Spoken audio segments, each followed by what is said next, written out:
আমি কক মুরগি রান্না করব। এখানে কেটে নিয়েছি একদম।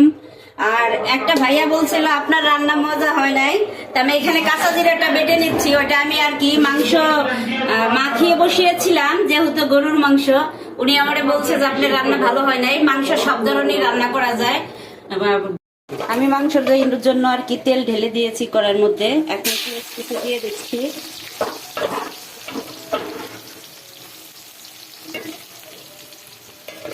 পেঁয়াজ গুলো লাল করে নিয়ে তারপরে আর কি সব মশলা ছেড়ে দেবো।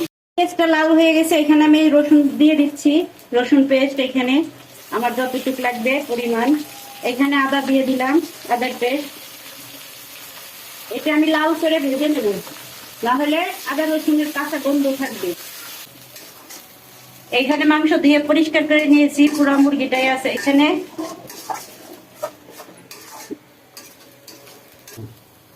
এখানে আমি কাঁচা জিরা বাটা, আর এখানে আছে হলো গোলমরিচ। এটা আমি বেটে নিয়েছি পাটায়, এটা দিয়ে দিচ্ছি। তেল ছেড়ে দিয়েছে যেহেতু,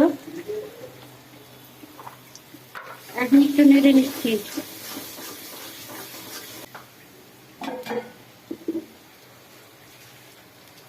এখানে আমি এখন একটু পানি দিয়ে দিচ্ছি,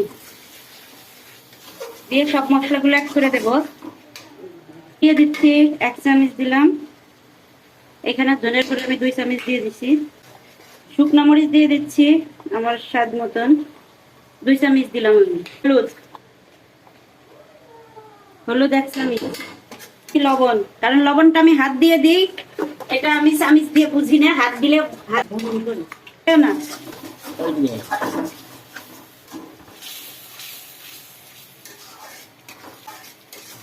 কষানো হয়ে আসছে প্রায় মশলাটা।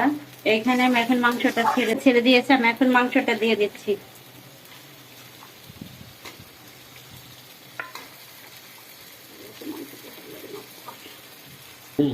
মাংস আমি সব দিয়ে দিয়েছি এইখানে। এভাবে আর কি জোরে জাল দিয়ে আর কি 10 মিনিটই করে নেব। যদি জোরে জাল দিয়ে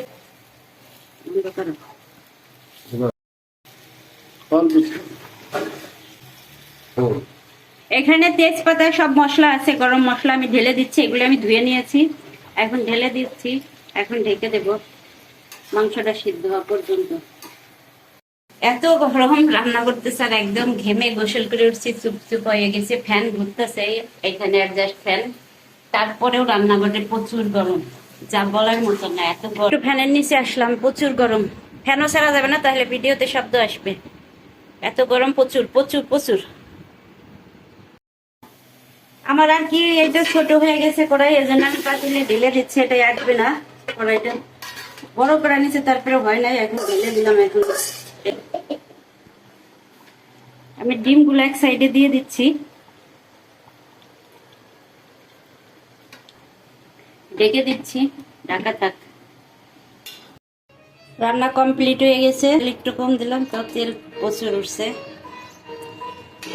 এখন সবাইকে খেতে দেব। সবাই ভালো থাকবেন, সুস্থ থাকবেন। আল্লাহ হাফেজ।